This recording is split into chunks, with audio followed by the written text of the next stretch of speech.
The Dog Show with Nick and Joe.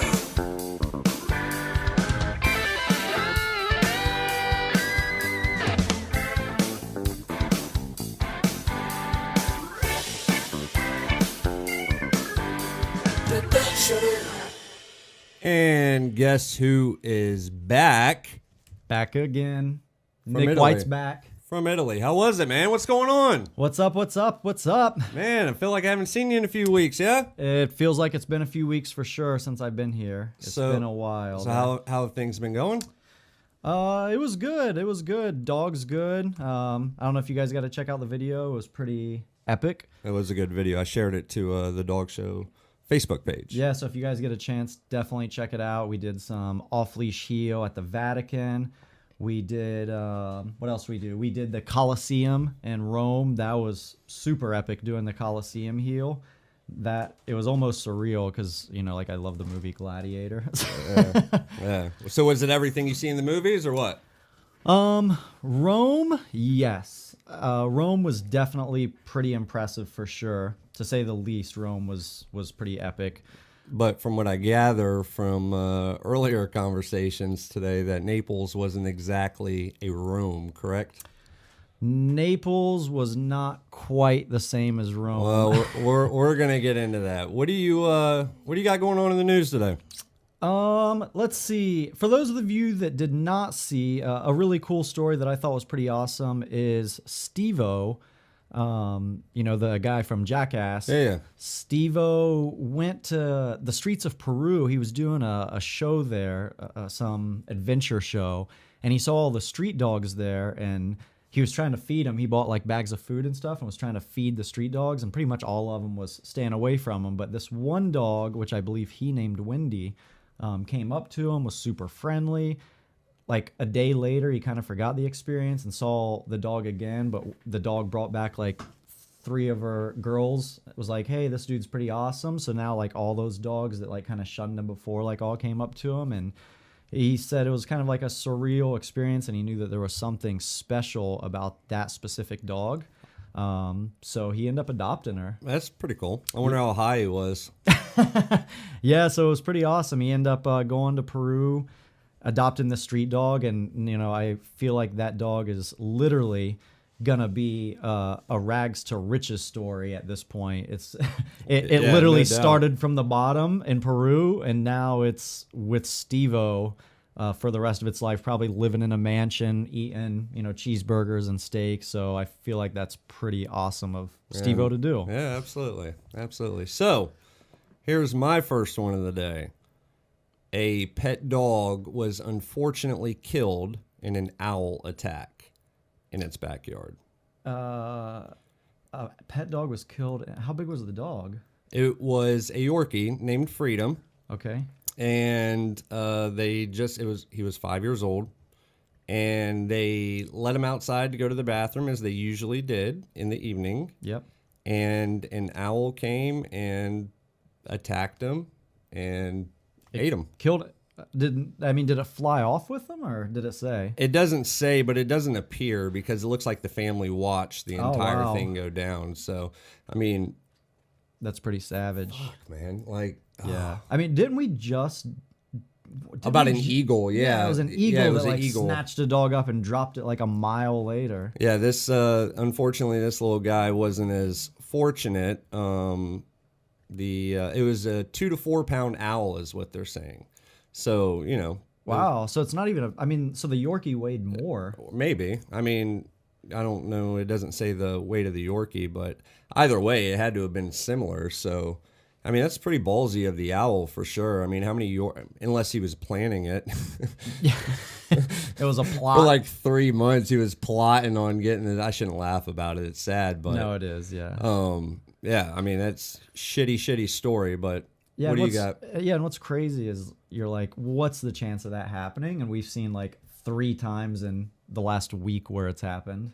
Isn't it insane? Yeah, it's crazy. Like it's I'm at a loss of words. It's Keep- so crazy. Just keep it. If you have a small dog and you're out with it, or you're not out with it, keep an eye on it. You know, and I don't even know what that'll do. Well, I mean, you could put, I mean, now- well, I okay, mean, you so could now put it you- on a leash, I guess. Because I would assume if you're on a leash, the dog's really close to you. Yeah. So an owl's not. At least I'm guessing this or assuming this. I assume the owl's not gonna like swoop in when a 6-foot person is standing 3 feet away.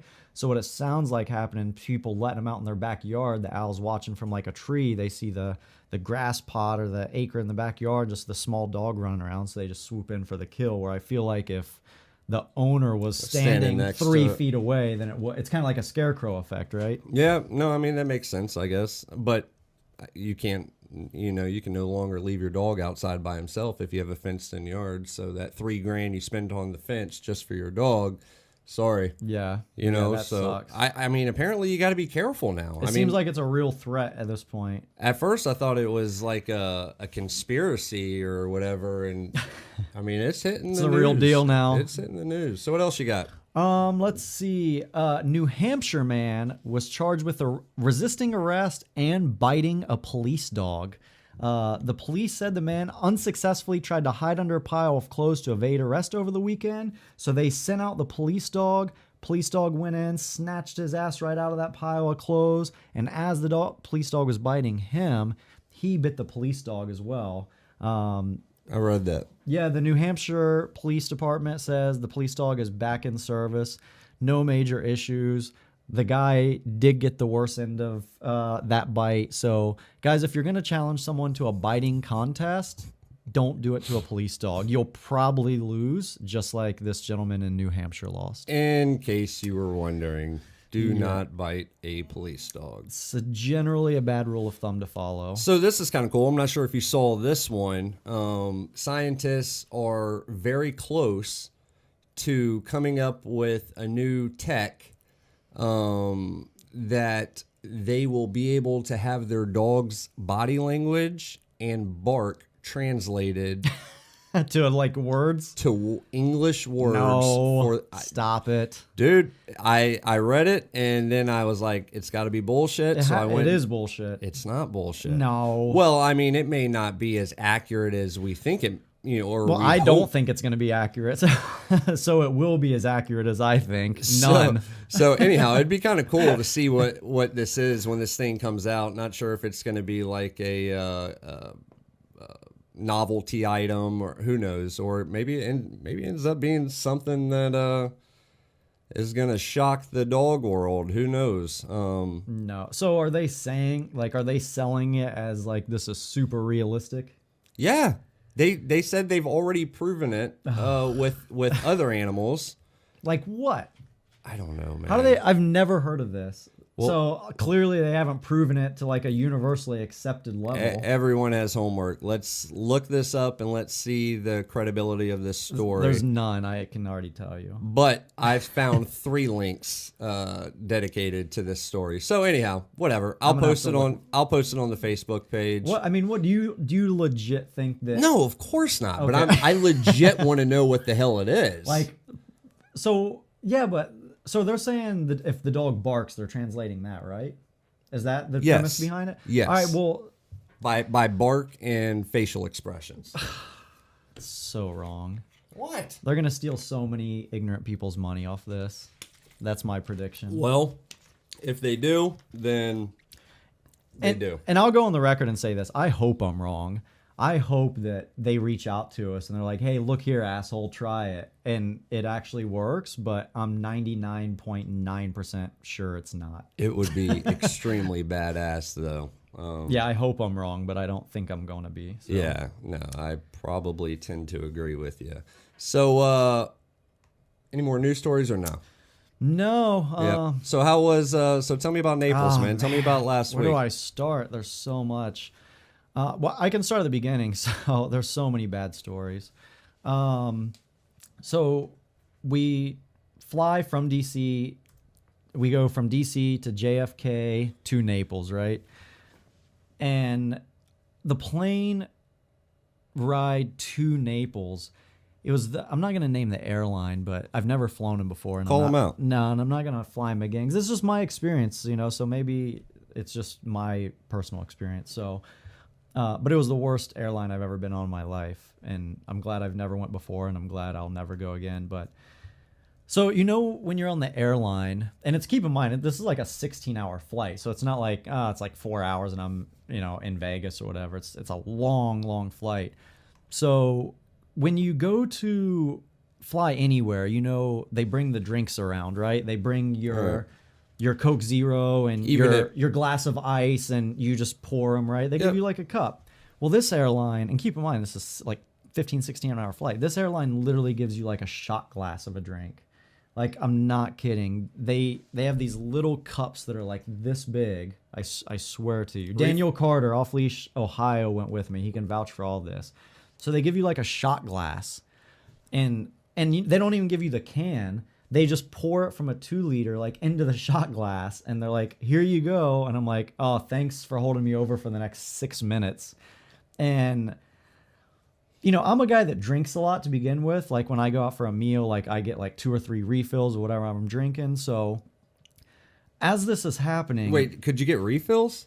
Well, this is where I'm going with the story. Gotcha. So like an hour goes by after I take this shot of Coke Zero. and Daniel's like, "Dude, I'm so parched right now." I'm like, "Yeah, I'm parched too." And... I'm like starting to feel it because we ate some snacks, after we did our shot of Coke Zero, and like an hour goes by. So I hit the buzzer, the boom, the thing to alert the flight attendant. And I'm like, "Dude, I'm going to ask him for like 4 more shots of Coke Zero." So I'm like, "Oh my boom. God." Like, no shit, like 20 minutes goes by. And I'm like, "Dude, what?" And it's like the middle of the night, it's like dark on the plane. Yeah. So I'm like, "All right, what do I do?" So now the lady in front of me, I hear her and like her husband or boyfriend or whoever she's with kind of talking about the same thing. And he's like, "Just ring the buzzer." So she's like, boom. And I tell Daniel, I'm like, "Yeah, good luck. Like, we rang that shit like 30 minutes ago." Well, to make this long story short, to save you guys the time, no one ever showed up. No. Ever. Never once came. Our light just stayed on for the entire flight. Was it like sleep time? You know how when you do overseas flights, they... I was like 8 p.m. So the lights weren't cut off. People were up and about, going to the bathroom. Yeah, I mean, there was definitely a decent amount of people up. It was like 8 p.m. It wasn't like it was 1 a.m. And they just ignored you. Yeah, just completely disregard. Did you see them like go to other... No, I never saw them acknowledge anyone. What the fuck were they doing? No one knows. So out? Naturally, like 3 hours go by, and then they make their another round because it's such a long flight. They they come around with drinks again. Yeah. And Daniel started laughing. He was sitting right next to me. The guy comes up. He's like, "Oh, what would you like to drink, sir?" I'm like, "I'll do another shot of Coke Zero." dude, I bet Daniel was. He was dying. So salty. Like, I can just see him salty. now. Yeah. Like, cutting his eyes at everyone. Yes. So we were both upset. So we're like, "You know what? Whatever. We got a couple shots of Coke Zero for the 16-hour flight, but we're going to fucking Italy. Like, Whatever. Let it roll off our backs. Like, I'm not going to let this set the precedence for the rest of the trip." And it did. And oh, Lord, did it. So we land, right? Literally, as soon as we land, we like hit the convenience store in the airport and get some drinks because we're like so dehydrated from this flight. And so I'm like, dude, I'm so glad that was over. That was the worst flight I've ever been on. Like, I'm going to tweet to them and tell them how shitty their airline is. Like, that's how pissed we were. And so we're like, whatever. Like, dude, we're in Naples. Like, bump fist, right? Like, dude, we're going to have so much fun. So we go to baggage claim. And we're waiting as the luggage is going around the carousel. There's a big group of people. But then there's like not such a big group of people waiting anymore. And then there's like a super small group of people waiting. And then there's Daniel and I waiting as the same bags just keep circling and they're not ours.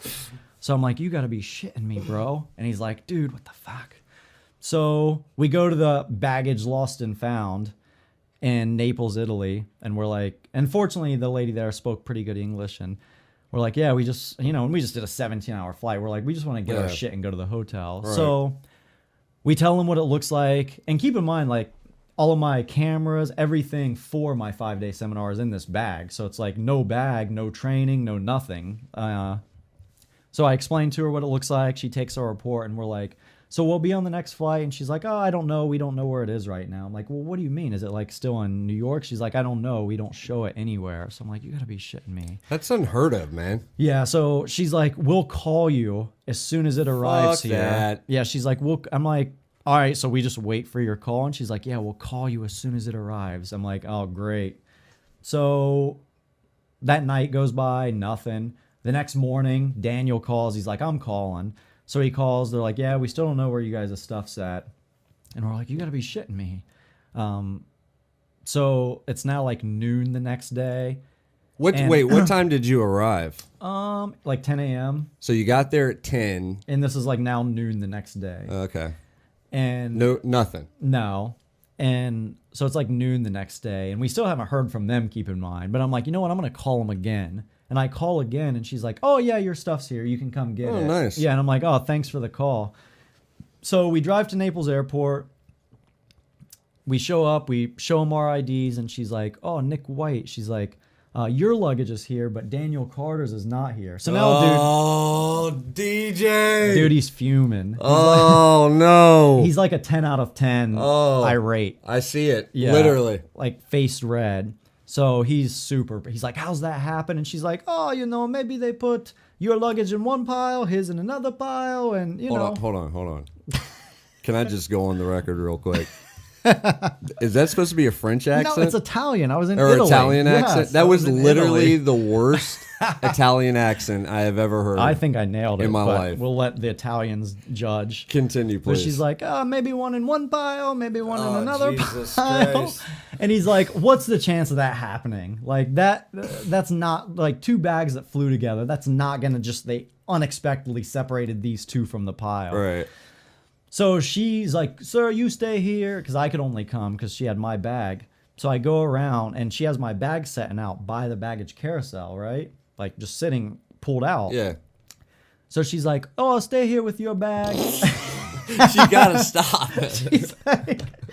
She's like, hey, stay here with your bag and I'll be back. And I'm like, all right. And because she had to get a paper for me to sign saying I received it. So I'm just standing there like by this baggage carousel. And me and Daniel travel a lot together, as you know. Like him and Nick Schultz, and they're like my camera guys for these seminars. So we traveled like a ton together. So I know what his bag looks like because I see him like every month.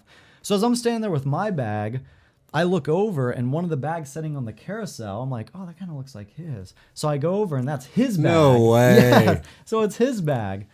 And so she comes back. I'm like, hey, this is his bag right here. And she's like, oh, I didn't even see it. They must have just came out. And so I text him. I'm like, dude, I found your bag for you. So we go in, get the bags, get over this clusterfuck, right? And all is good. We're like, you know what? We're in Naples. We got our bags. Sure. Like, everything's good. Sure. So then we go to the rental car place to get the rental car. And the rental car lady's like, where are you staying? And we're like, well, for the first day we're staying at a Holiday Inn, and after that we don't really know. Right. And she's like, okay, well, wherever you stay, make sure you stay at a place with a gate or a parking garage. And she's like, do you want full coverage? And we're like, yeah. She's like, take full coverage. And I travel a lot, so I'm used to them like upselling you know. Yeah. And I'm like, yeah, I'm sure. And she's like, no, take full coverage. She's like, if you survive driving around Naples, she's like, you get like a world driver's license, you can drive anywhere. Oh my God. And we're like, oh, okay, whatever. Dude, she underestimated it. So we get the rental car. And Naples, for those of you guys who don't know, Naples, Italy, I'm going to go on record saying has the shittiest drivers in the entire world. On record. Official. And if you guys don't believe me, Google it. Google driving in Naples, Italy, and there's like reports about it. They had like 151,000 car accidents last year. In Naples. Why, though? Is there... It's just lawlessness. There's no cops that enforce anything. It's just lawlessness. Are there red lights though? No, there's like no red lights. There's no lanes in the road. Just everyone does what they want. Like literally, cars will just like bounce off of each other and go around. Like they legitimately will like drive, like bounce off of you and just keep going. It's just normal there because everyone's just scooting in and driving. There's no real speed limits. Like there is a speed limit, but no one pays attention to it. So imagine just 95 or any major highway with no cops that's ever written anyone a ticket. And that's how Naples, Italy is. I mean, it's just chaos. Like, you'll be going like 50 down this main road, and a group of people will just not even look both ways and just walk right out in the middle of the road with 100% confidence they're not going to be hit. So are they low on police or? I don't know. I just don't think they give a shit, to be honest. I mean, literally, if you look at 10 cars in Naples, Italy, I promise you 9 out of 10 will have damage from being hit by another car. Like, that's how bad it is. It was like Daniel Carter was like, dude, my stress is insane. So he was driving? Yeah. And instantly regretted it. Did you guys get hit at all? We did not. We did. We got hit by a moped, but it didn't cause any damage. Dude, this moped, so there's like us, a car next to us, and this moped comes in the small space in between. I have the video because I was videoing to show how shitty it was. And while I'm videoing, the dude in the moped goes, ting, ting, ting, ting, ting, like between our vehicles, like bouncing off of him and then goes No through. way. Dude, it's crazy. It's literally chaos. And to make matters worse, like, I don't know, just Naples, Italy, they just suck, man. They just suck as drivers. They're just shit.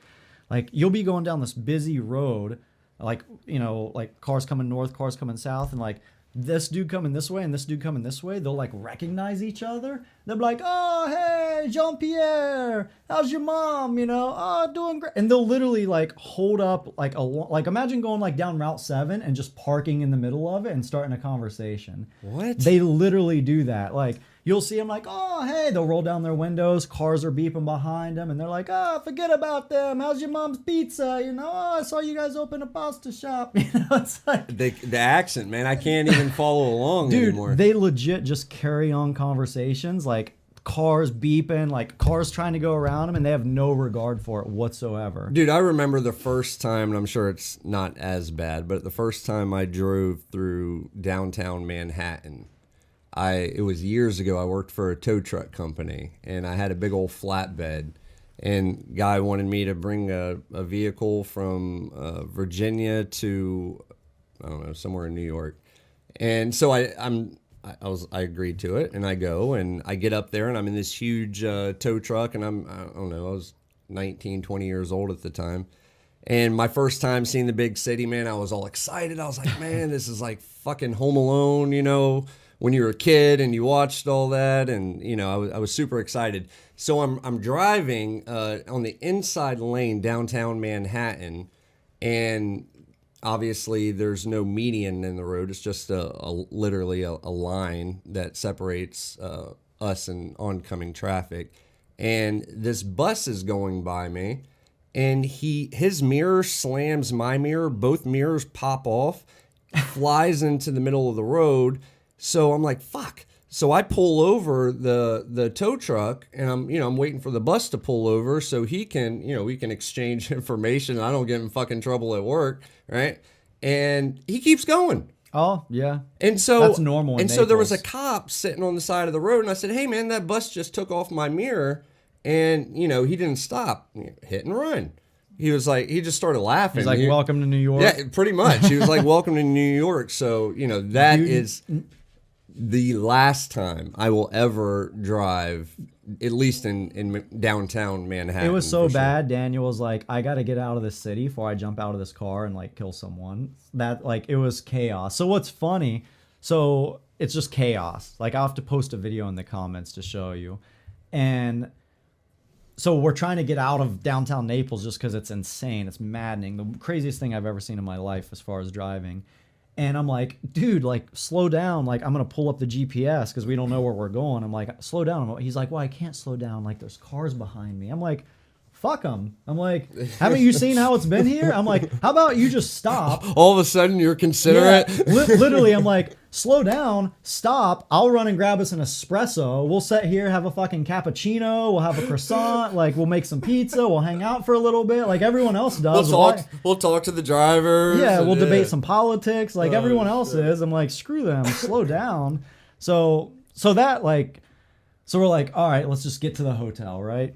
So guys, when I travel, I like to try to stay in like pretty nice places. Like, I was in the Marine Corps, I was in Iraq. Like, I'm used to staying in shitty places. So now that I don't have to stay in shitty places, I try not to. That's fair. So now we're looking for a room. We check out of the Holiday Inn, and we're trying to stay close to where my client is. Like, so we don't have to drive 40 minutes a day to get there. So I do like hotels near me, and I do filter by most expensive. And this one comes up, looks really nice in the pictures, amazing view, and it says $350. So I'm like, whatever, like it's 6 days, like we're only probably ever going to be in Naples once, like, dude, let's do it. And he's like, yeah, I'm down. All right. And so it looks nice. I shit you not, like I got to go into the details about this. It has 26 5-star reviews. So I'm like, all right, it's $350, 26 5-star reviews. It's rated like the most expensive in the area within like 15 miles of my client lives. I'm like, this is the one. He's Should like, be good to go. Yep. He's like, let's do it. So I book it. Like I'm on my phone 'cause we're driving. So I book it and I get a confirmation email. It says, oh, you're confirmed to check in at 3 p.m. And it says total $350. And I'm like, wait. I'm like, did I screw up and only book this for one night? So I look at the details and it's like, no, twin beds, like 2 twins because we're staying in the same room. And the total was $350.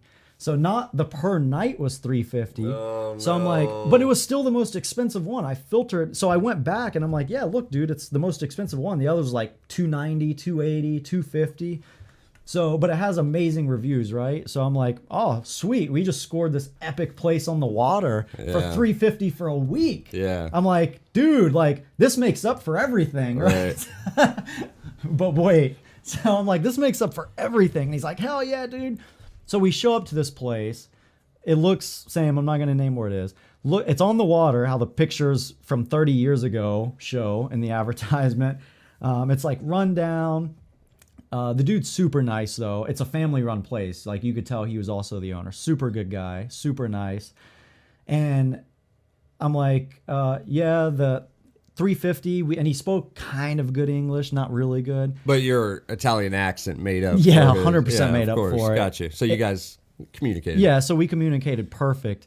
And so I'm like, yeah, it's 2 of us, twin beds. And he's like, oh, and he's showing me on my receipt. He's like, you only paid for 1 person for the week. I'm like, oh my God. I'm like, no, check on my reservation because I have it on my phone. I'm like, look, it says twin beds.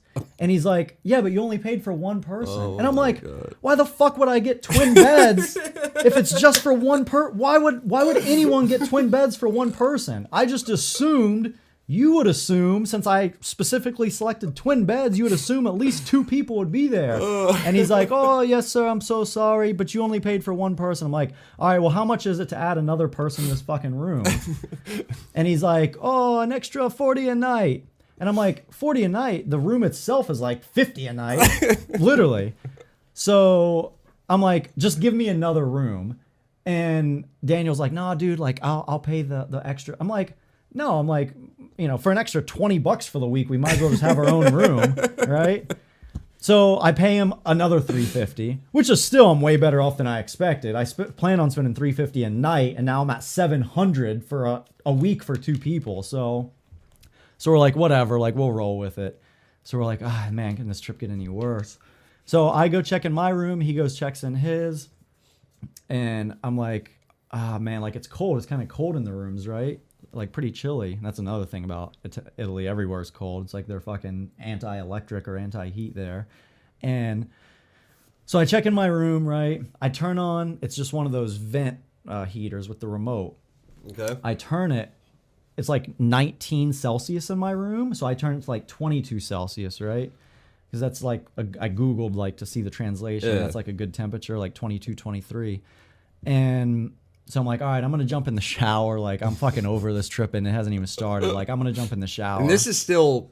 This is like day 2. This is day 2. So day 1 before I even start training yet. Day 1 you didn't have your luggage. Yeah. Day 2 you got your luggage. Yep. Okay. So I jump in the shower, and it's a shower. It kind of looked like a weird setup to me because it's the whole bathroom is like flat, including the shower. So it's just like one flat piece and a glass door. So it's not like a raised up lip, you know, to separate the shower from. It's like just all flat, and there's a drain and a glass door. I've seen those. So I'm like, oh, this like kind of looks weird. So I'm taking, you know, I've been flying. Like, I just want a nice hot shower, relax from the crazy drivers and the hotel experience. Like, I just want to relax. So I'm enjoying this nice hot shower. And, you know, as I'm looking down, I see like the water is like up to my ankles. So I'm like, that doesn't seem right. Because I'm like standing close to the drain.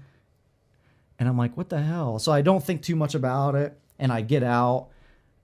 But when I shut off, I pull the towel in, I'm drying off in the shower, the water's like still up to my ankles. So to make a long story short, the drain was like clogged. So I step out into my bathroom and there's like 3 inches of standing water in the bathroom.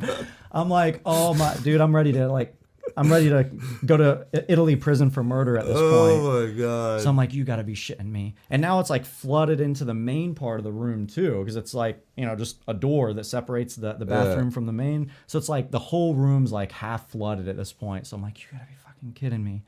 So, oh, and there wasn't any hot water. That was the other part too. There was like 30 seconds of hot water, legit 30 seconds, then it was cold.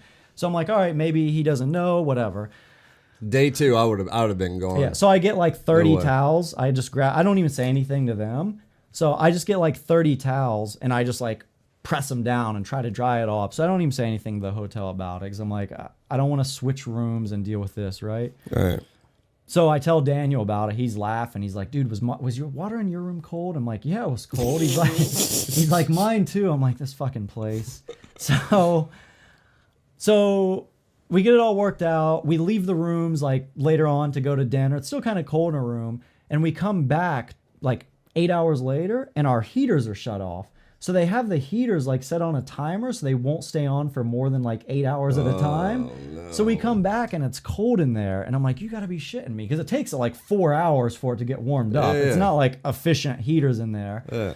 So what we did, dude, is we modified. In the bathroom, they have a built-in hairdryer. You know, like a hair dryer is like built into the bathroom. Right. So our hack for the week, we use this every night. This is how bad this heating situation was, is we just pulled the hair dryer off its holding place and just turned it on and let it run all night. What? So we're using the hair dryer like dude, why didn't you guys just go find a different room? Because it was the best, like they were the best review. Oh, I would have left Naples, man. And yeah, we wanted to. And once we realized it, like what it was, I assume it had to been all family leaving these 5-star reviews because there's no way. I'm like, at best it would have been a 1-star hotel in the U.S. At best, like if I was to review it, I'd have reviewed it a 0. Did you take pictures? I think Daniel did, and it still gets better. So the guy's super awesome though. Like the owner of it, like it almost made me feel bad. I'm like, I would give him a 5-star review because he was so awesome. Yeah. And he's like, oh, do you guys want the breakfast tomorrow? Do you want the breakfast? And we're like, yeah, sweet. You know, at least we get some breakfast here. And he's like, what do you want? And we're like, oh, some like eggs, some toast, some bacon. He's like, okay, no problem, no problem. So we're like, sweet, at least we can get breakfast because the next morning the seminar starts, right? Right. So we're like, sweet, at least we get some breakfast out of the deal. So we come out the next morning after hair dryer in our rooms to stay warm. Yeah. And we're like, game on, get some fucking breakfast. This place is on point. It's going to be the breakfast at least. So he comes out and he's like, oh, it's Sunday. I'm sorry. No eggs for breakfast. So no it's just like the Sunday. owner and that's it? Like they don't have like a breakfast crew? It's just him, yeah. So, okay. And he's like, no eggs, no eggs. And he literally brings out like 7 pieces of bread and like cold cut meats. And keep in mind, it's like 8 a.m. And I'm like, what am I going to do with this? I'm not trying to eat a loaf of bread and some Carl Budding ham at 9 a.m. Dude, that's completely normal. So I grew up in Europe. Like I grew up in Germany, spent 11 years over there. And like that was breakfast, man. Yeah, not for me. I'm like, oh, this is shit. So we ate it because we were hungry. But he's like, tomorrow, I bring you eggs, tomorrow. And we're like, all right, dude. Like, thanks, we appreciate it. You know, we're staying really, because he was super cool. So we're staying really nice to him about everything. And so we leave. We show up to the seminar to do the seminar. Super cool family, Brock and Victoria and their dog Caesar. And we're asking him about crime, right? We're like, dude, is crime in Naples really bad? He's like, dude, it's off the chain. Like, it's some of the worst in the world. And we're like, what? And he's like, yeah. He's like, you know, there's constant break-ins. There's constant, like, burglar. Like, he's military in Naples. And in order for you to get a house, like, I didn't know this, but in order for you to get a house for U.S. military in Naples, they send a military inspector out to ensure, like, there's bars on the windows, to ensure it has an alarm system, to ensure that it has a camera system. Like, these are yeah, it's really bad. And he's like, I swear to you, this is the best part of the trip. He's like, but, you know, to be honest, this neighborhood I live in, He's like, we've been here since July and we've never had an issue here. I'm like, oh, well, that's good. He's like, so you guys like leaving your cars here? Because car thefts are huge there. And that's why the lady, now it all made sense. The lady at the rental car place was like, only park in parking garages or gated. Like, don't park on the streets. Don't drive in Naples at night. Like, giving us all these warnings. And we just thought she was like trying to. Well, that's why everybody's driving like shit. All the cars are stolen. Yeah. So he's like, yeah, but this neighborhood, like, dude, it's safe here. I've never had an issue. I've lived here like 5 months. And we're like, all right, cool. So we knock out day one of training. All the training stuff's going great. The family's great. Dog's great. And he's like, hey, I have some friends coming over tonight, right? He's like, I have a couple friends coming over tonight. Like, we're going to have some drinks, hang out. Like, you guys are more than welcome to come back because, we're leaving at like 5 p.m. to end training. Yeah. And we're like, all right, cool. So we get back to our room and we're beat. We had the first day, no luggage, cold water, hair dryers to keep us heated in the middle of the night. I'm like, dude, you want to drive back there? He's like, nah, like, I just need a good night's sleep tonight. And he's talking loud, because the hair dryer kind of drowns him out. And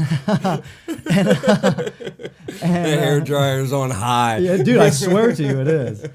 So we're like, yeah, we'll do it tomorrow. And so I text Brock, and I'm like, hey, dude, I think we're going to pass tonight, but maybe tomorrow. He's like, yeah, no worries. I know you guys had this long flight. So the next morning, we wake up. The dude is like, last night's like, I got eggs tomorrow. We see him, and we're like, I don't know his name, Giovanni, we'll say. And we're like, my Jesus. And we're like, hey, Giovanni. He's like, oh, breakfast, yes, sit down. We're like, oh, thank God, dude, I need this, like, fist bump. And he brings out the same thing. He brings out toast and some, like, Carl Budding ham, and we're like, eggs? He's like, oh, no eggs today, tomato. And we're like, oh, Jesus. Like, we know where this is going. So we like scarf down, and there's like no butter, it's just dry bread and cold cuts. So we scarf it down. It's a good breakfast, by the way. It was miserable. So we scarf it down, and then we go to back to the training seminar client's house, right? Right. And we show up, and we notice his friend's Mini Cooper is like parked in front of his house. And as we're driving up, like we're still kind of bullshitting, half awake. I'm like, oh, I wonder if his friend knows he left his driver's side window down last night. Like, that's weird. Oh, no. And he's like, yeah. No. And he's like, yeah, that's weird. So we get out and walk up, and there's glass on the ground. Oh. So I'm like, and this is like 9 a.m. They had a long night because they were drinking. Yeah. So I show up, knock on the door. Brock's like, oh, come in, guys. We're just getting up. You should have came last night. And I'm like, dude, is that his Mini Cooper? And he's like, yeah. I'm like, oh, well, you may want to wake him up because someone busted out his driver's side window and stole all his shit. Number one, that's a badass Mini Cooper. Number two, you may want to get him up. That is fuck. So his friend's like, you got to be shitting me. So he comes down, files a police report, drives off, whatever. So he's like, literally, remember the day before, Brock's like, yeah, you're good here. We've never had an incident in this neighborhood. Literally the next morning, his friend gets his shit busted out and all of his stuff stolen. So we do the training, all is well. The next morning we come back, and his friend has a black like Beamer, I think it was, parked in front of his house, and the trunk's open. Oh no. And I'm like, hey dude, did you like one of your friends, or did you leave this trunk open? Is that your car? He's like, yeah, it's my friend's car. I'm like, did he leave the trunk open? He's like, I don't think so, because he's like out of town and he's just kept his car parked here. We're like just keeping it by our house because it's safe here. And he walks out, and his friend had like subwoofers and amps and stuff in the back. Gone. And we could see the wires were cut. They just did so like 2 days in a row, shit's being broken into. And Brock, I asked Brock, I'm like, dude, how come your stuff doesn't get broken into? He's like, dude, I'm smart. He's like, I've lived here long enough where I literally never lock my car door. He's like, because if they want it, they're just gonna break out your shit and steal it. He's like, so I'd rather them just open my car door and not break the window. Yeah, just steal my shit and not break the window. Yeah. So like crime there is off the chain. Wow. But yeah, all the training was great. The hotel situation never improved. On our final day there, I shit you not. So every day we're having breakfast this place. He's like, oh, I totally forgot about the eggs. I'll get them to you tomorrow. And we're like, by day 3, we're like, yeah, we're not fucking getting eggs. Yeah. But literally our last day there, dude came out with 1 egg each. And we're like, he almost redeemed himself. Yeah, they were over easy. Yeah. Nice.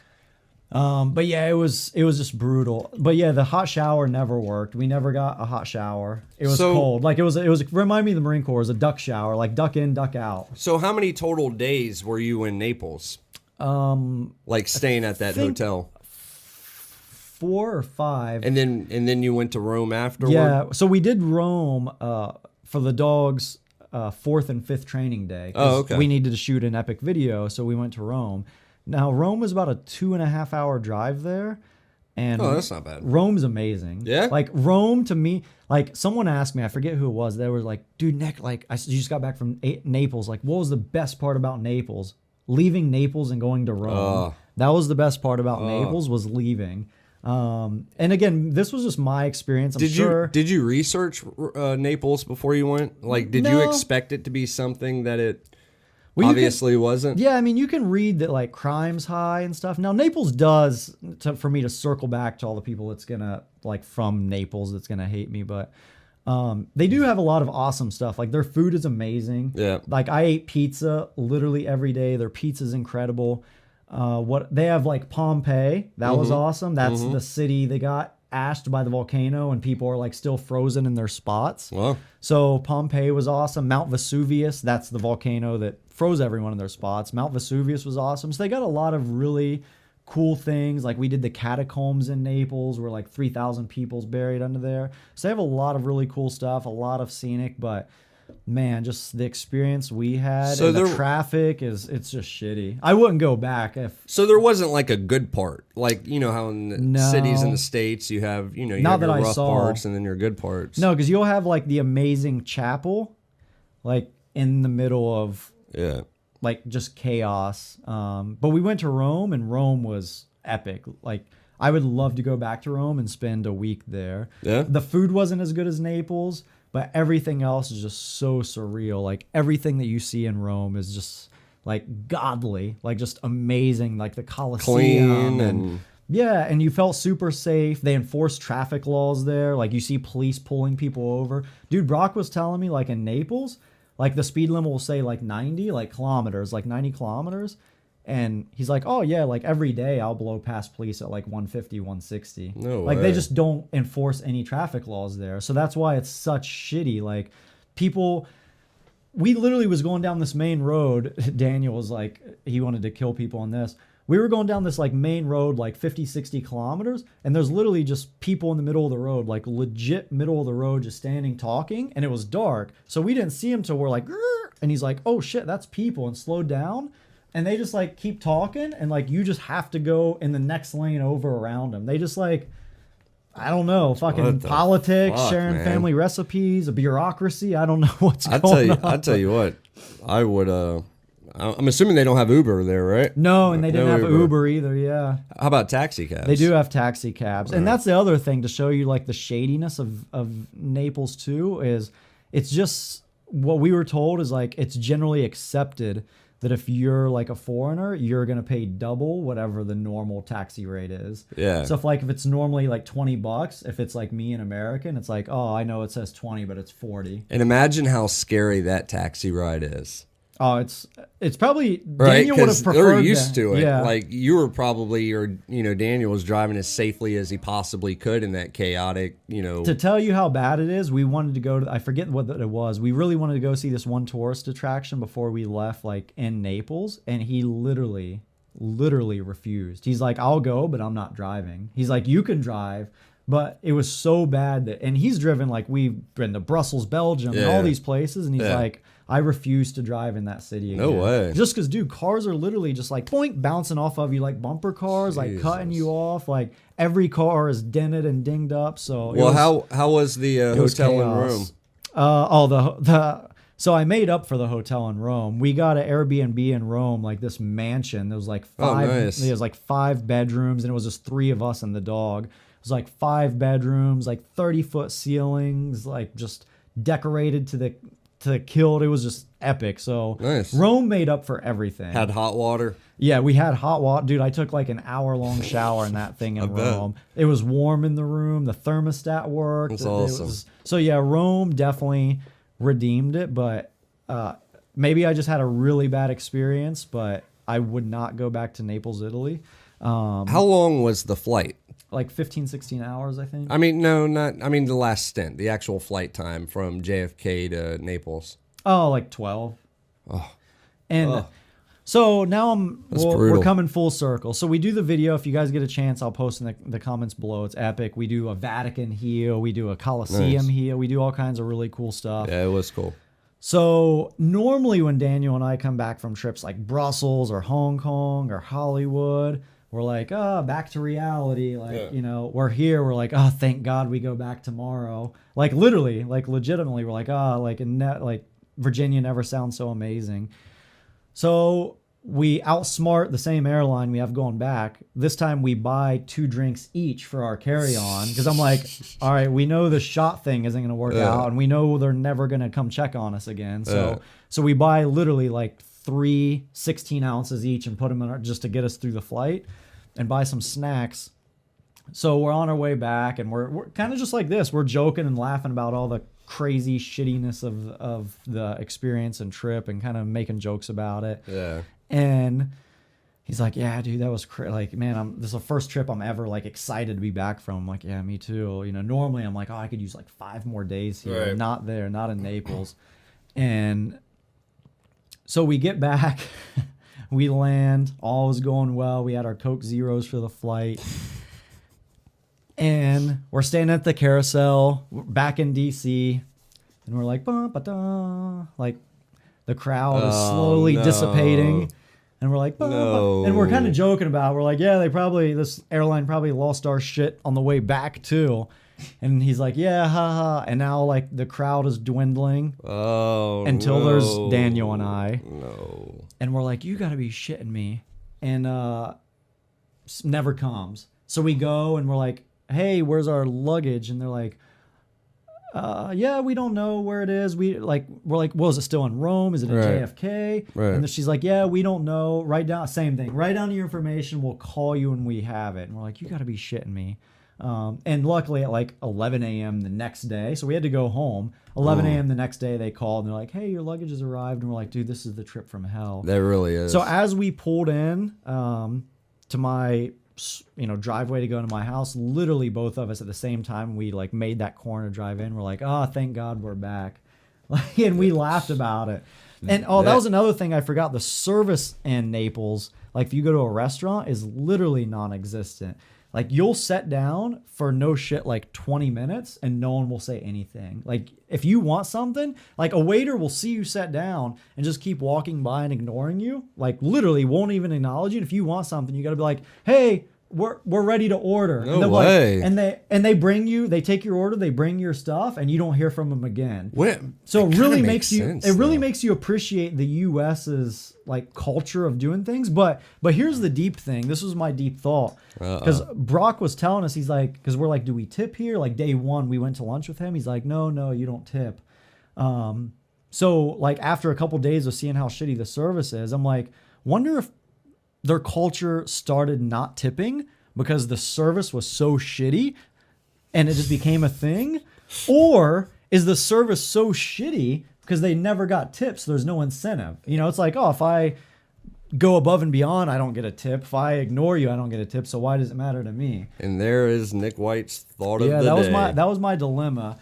But yeah, like anything you want, like, I ran out of my drink 27 minutes ago. Like you got to get up, go to the counter. And this is every restaurant. It wasn't just one. Like you got to be like, hey, I'm sitting at that table. Can you bring me another drink? And they're like, yeah. Forget about it. We'll get, and like 20 minutes later it shows up. To tell you one, we ate at this really nice restaurant. And, so we're like, this will be an amazing experience. So they brought us our meals. We ordered a bottle of red wine and they brought us our meals.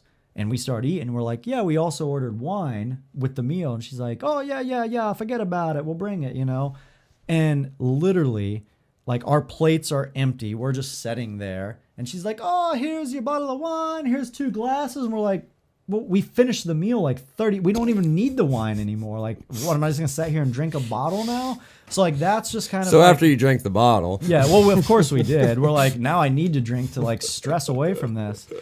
So yeah, it's just different. That man. actually sounds like the trip from Hill. It's just different. I mean, just every star. Normally, when I travel and people just know me in general, normally my stars line up, as you know. Except for when we went to Georgia. Well, they lined up for me still. Yeah, fuck Joe, right? That's pretty much. So quick story for you guys. So Nick and I were traveling from Virginia down to Georgia K9 to work with Jeff Shedler down there of Georgia K9. Super great guy, super great company, by the way. And one thing I got to start the story off with is I am terrified of heights. Like, Nick can vouch. How bad is it? And flights. Well, every time I've ever traveled with Joe, he has to drink for like an hour before we get on the plane. So that's what where I'm going with this. So, I Google, where Georgia K9 is, and they had obviously a location in Georgia. So I'm like, oh, there it is. So, I'm kind of, I just booked whatever ticket Nick booked real fast and didn't put two and two together that we were flying into Charleston, South Carolina. So anyhow, we get to the airport. I think we had like a 6:30 a.m. flight, right? Yeah. And we get there at like 4 so I can get hammered before I get on the plane. Safely hammered, by the way. And so we get to the bar, we drink. And then we're looking at our tickets. And I'm like, Nick, we're going to Charleston, South Carolina. What the fuck why didn't we connect why didn't we get on or book our connecting flights to Georgia? And he's like, shit, man. He's like, fuck, we really screwed this up. So, I'm extremely salty now at this point because now Nick's in my ear telling me, oh, man, we'll just, we already have the rental car in Charleston. We'll just take it and, we'll just drive it to whatever city it was in Georgia. It was like an 8-hour drive. And I looked it up and it was an 8-hour drive. So I am fuming. So we get through the flight or whatever. I get off the flight. I have this huge migraine. I'm like hungover, essentially. It's like 11 in the morning and I'm hungover. We have to get in this rental car and drive 8 hours. Daniel actually met us there as well at the airport. So I'm just extremely salty. And then, so I get in the back seat. I'm like, fuck you guys, sit in the front. I'm going to lay down in the back and try to sleep my hangover away. And so I get in the back and I lay down and all of a sudden I feel we're like bumping and the car's rocking back and forth, and I sit up and I'm like, what the fuck, man? Down like this back road. We're in like this 1-lane gravel, like super long, whatever driveway. It looked like a driveway, but it wasn't. It was an actual road.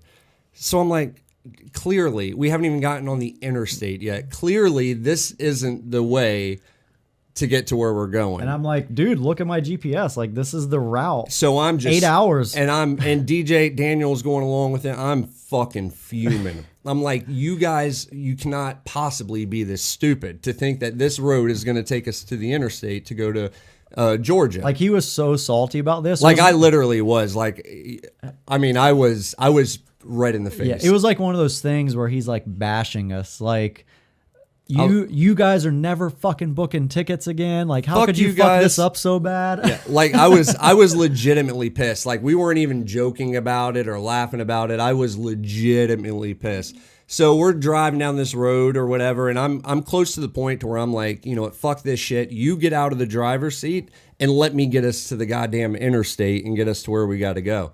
And then he pulls up to this gate and they both just start busting out laughing, and sure enough, there was a second location that in South Carolina I didn't see on the website that was about 15 minutes, 20 minutes, whatever, away from the airport. So anyhow, that was... So we just convinced him that we screwed up, and we got to now drive from South Carolina to Georgia, but there's actually another location in South Carolina, like 20 minutes from the airport. Dude, it was... Oh, my God. And what's funny, and this is the best part, Joe's leaving out the best part, is we... like went along because with it's this not gimmick, my best part. Because we went along with this gimmick so well. Like, dude, I guess we just got to drive. And Daniel's like, you know what? Fuck it. We got to do what we got to do. And he knew. Daniel knew too.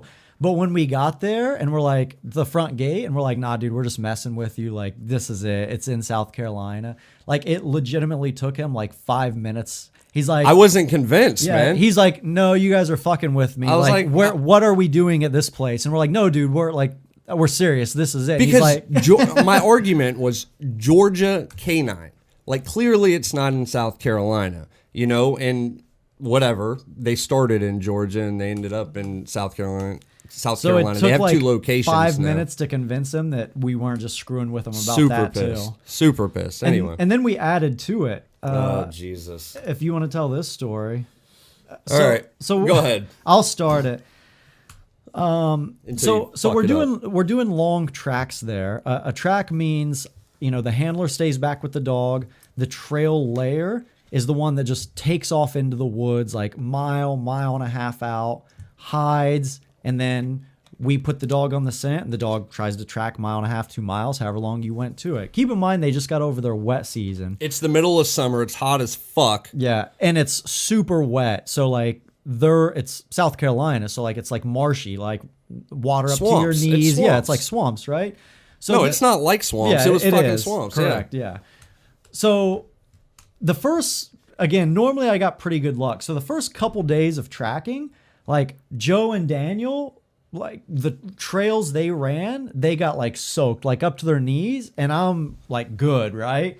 So the trails I've ran have just so happened to stay dry. So Oh, I like, was pissed. So for like 2 days, I'm dry as a fly, right? I'm dry as can be. pissed. And these guys come back. Yeah, his trails just happened to stay dry, guys. Like we just happened to throw Nick on the driest trail in Edisto Island of South Carolina. So these guys come back Bullshit. like muddy, like up to their knees, and like my shoes are dry, like nothing on me's wet. So day 3, Joe's like, Tara, who was running it, she's like, hey, who wants to be a track layer or a trail layer for Nick? Yeah. So wherever he goes, Nick has to go. the dog's gonna track that, and I gotta go. So Joe's like, I'll go. So I clearly volunteered for one reason only, to get this motherfucker in the swamp. So myself, DJ I'm going to give him a little bit, but there was no way he was nearly as soaked as I was those first 2 days. So Joe came out looking like Swamp Thing. I'm like, I want these motherfuckers to be on my level and be as miserable as I am. So I'm like, I'll be the trail layer. He's like, I'll be the trail layer. Nick can find me. So I go into the woods and I just look for fucking water. I'm like, I don't even give a shit He's anymore. like swimming through it. I'm like going through water. There's fucking snakes like swimming by me and shit, and I'm just soaked and filth.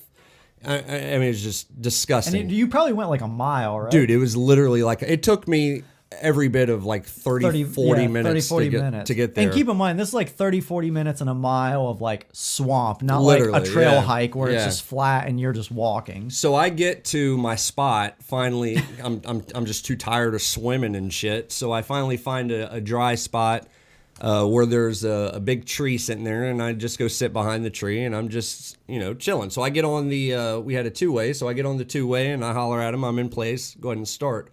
And they're like, all right, we're gonna go ahead and start. So Well, I can tell my side. So Joe is like, all right, I'm in place, start the trail. So I'm standing with Tara. She has the 2-way talking to Joe. And I'm like, Tara, look, I know for a fact Joe only volunteered to try to screw me over. I guarantee So fucked up. I was like, I guarantee So he's like fucked up. a mile out. I guarantee you he's in like neck deep of water. Like he just wants to destroy me. That's the only reason he's doing this. And she's like, yeah, of course, I agree. So I'm like, look, it's like 11:30 like a.m. It's almost noon. I'm like, let's just say we're starting the track and we'll just sit here, play on our phones, like fucking have a debacle, debate politics, whatever you want to do. And like 20 minutes, just call him on the... Okay, this is where I take back Okay. over. Fuck 20 minutes. I sat on the side of that tree soaking wet in shitty swamp water for every bit of 90 minutes. Before, Was it that long? It was that long. Okay. I guarantee it could have been longer. I mean, that's the low end. After about, I don't know, like an hour, maybe even an hour and 10 minutes, I'm like, you know what, man? That motherfucker. I knew it. I was like, He had a I was like, sixth I sense. fucking knew it. So before they, fessed up and told me, in my mind, I'm convinced. I'm like, he fucking did it. I know for a fact. I know him. He did it. fuck these guys, whatever. So sure enough, So back to us. We're sitting in Tara's truck, like playing Candy Crush, like posting on Facebook, talking about what we're gonna have for lunch. Because what I did, I told Tara, I'm like, hey, let's throw this in his face. He's trying to screw me, so I'm gonna screw him. Let's throw it in his face. And for you, like playing in on it, I'll buy you lunch today, and whatever you want, it's yours. And she's like, oh, I love food. And I'm like, yeah, whatever you want, desserts, a smorgasbord, buffets, the I was loyalty, like, drinks, whatever you want, Tara. And she's like, all right, done. So like, I guess an hour plus goes by, and Joe in his head, he's like, this is taking way too long. I know what's happening. So Tara's like, Joe, by the way, I think the dog ran cold. We're somewhere in the middle of the woods. Bullshit. She's like, we're somewhere in the middle of the woods, and the dog's just not picking up on your track. So we're just gonna have to call this one. So just come back to the truck. And now I don't know what. So we're dying laughing on our end. We're like in tears. We're like, yeah, that's what he gets. And now on Joe's end, So I make my way back to the road, and just soaking, like looking like Swamp Thing. literally, it was like that head bad. to toe. Like my feet are. I hate it when my feet are wet and I have shoes on, and my feet were soaked, and it was just fucking miserable. So I get on the street and I see them about a And quarter he's just mile. dripping. Yeah, and I see them about a quarter mile, down the, way, and I can see they're all standing outside just dying laughing because they can see how miserable I am. And man, I fucking lit into them. Not that it did anything. I mean, they fucking won, which probably actually made me even more pissed. But we got to the restaurant. I ate. Well, don't go. You skip some steps. Joe's like me. Like I'm literally the most easygoing person you can find. Like everything's a joke to me. I laugh off everything. Like I've never been offended in my life. Literally, no one that ever knows me can say, yeah, I knew one time where Nick was offended. That's just not me. I just think everything's funny, even if it's not. And Joe's pretty much the same way as me, but you were legit pissed. Dude. Like he just sat, it reminded me of like a 4-year-old in the back of the car that you just took from Toys R Us and you didn't get him the toy. We're all kind of like, come on, dude, you got to admit that was funny. And we're all joking. And he's just like this. Dude, go back to like the whole time. Just go back to the shitty plane ride where I thought we were going to the wrong airport and thought we were driving 8 hours or whatever. This was multiplied. Like the fume level that I had probably by a good 1,000. Like I was so pissed that whatever. Anyhow, I got over it. And yeah, we got some food in him. Got him. I think I bought him a couple Coronas. Got him a meal. And within a few hours, he kind of came around. He's like, and all right, that was kind of funny, but I still haven't gotten them back for the record. So. Just expect it in the future, and then you can come back and tell that story on this thing. Yeah, that was. So what do you got going on coming up here? So February 5th. So what? About a week and a half, 2 weeks. About 2 weeks out, I head to Austin to do the dogs, 2 dogs for a lovely lady by the name of Mia Khalifa. Nice. So I got her dogs. So I'm there in Austin, Texas for about 10 days. And then I get back from there, and about a week later, I go to Jersey Shore to do Vinny. Oh, yeah. Cab's there. Yeah, Cab's there. Yep. I do Vinny from Jersey Shore, his pit bull. And then after that, I have Auckland, New Zealand at the end of April. Nice. So I'm pretty excited about going to Auckland, New Zealand. Auckland, if you Google it, they have. I was gonna say maybe you should Google it this time. Yeah, and I'm not like a Lord of the Rings fan or anything like that, but that's where they have like the Hobbit town. Yeah, is in Auckland, New Zealand, where they created the set, and it's still there, and you can visit that. They have a bunch of like really cool stuff there, so I'm pretty excited about doing the Auckland, New Zealand. And, well, I'm excited about all those. I'm excited about doing the Mia Khalifa, the Vinny, and the Auckland. I mean, cool. I love doing my seminars, so they're fun, and I always have a great time and make the most of it. And have stories to tell when you come back. Yeah, and hopefully my stories for there will be better than the Naples one. Right on. Cool. What about you? Anything? I'm halfway through Mr. Baker and Sherman for their board and trains detection. They're detection, right? What are they? One of them. What are they detecting? 4 drugs. Baker is the one doing the detection. He's going after marijuana, cocaine, meth, and heroin. So he's just gonna have it all, huh? yeah, man. We Now is he like buying it to? Is he detecting it out so he can flip it for profit? Or what's well, the the goal? owner works at a school in New York, and I don't know if she's gonna. I mean, I don't know. You don't know. If she's gonna Yeah.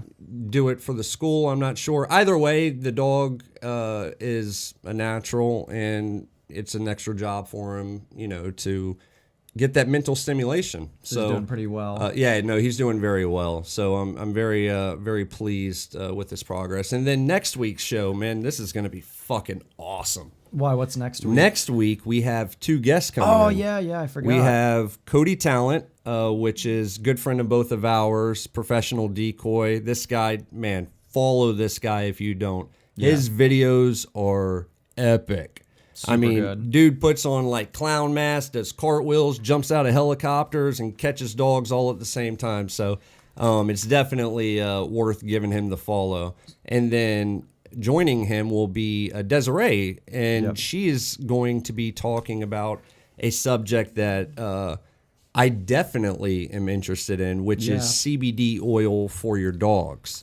So I'm super excited. CBD oil is a natural remedy to that science backs that slows down or stops in certain cases anxiety in your dogs, helps with pain.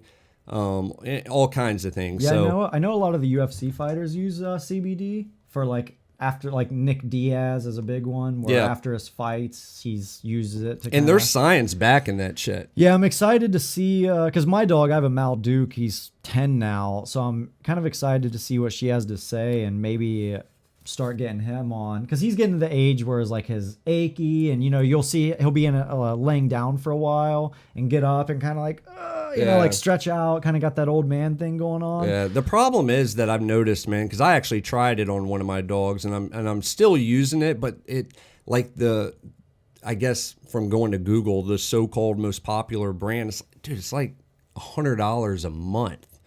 Oh, really? Yeah. Now there's cheaper CBD I was gonna oil. say, that seems expensive. And that's what I'm going to ask her. Like, can we use any kind or whatever? But anyhow, I can't wait to talk about my experiences with my personal dog and the CBD oil. So anyhow, we look forward to having those 2 on. It's going to be a special 2-hour or 2.5-hour show. And Cody will be talking about decoying and protection dogs. Yes, he is. In my eyes, he is the goat in this shit, man. I love that guy. He's so passionate. Super passionate. Wait till you guys hear him talk about dogs when he comes in next week. It's like every word he says is so poetic that you could just see his passion. It's like a professor. Dude, I don't even think that should be his nickname, the professor. Oh, I like that. Yeah. Copyright that. Yep. So anything else? Nope, that is it. And we look forward to doing it next Friday with Cody and Desiree. That'll be an awesome show, so definitely tune in to learn about some CBD and some protection stuff. All right, guys, we'll see you next Friday. The Dog Show with Nick and Joe. Get it! Get it! We need to get you a piece. The Dog Show.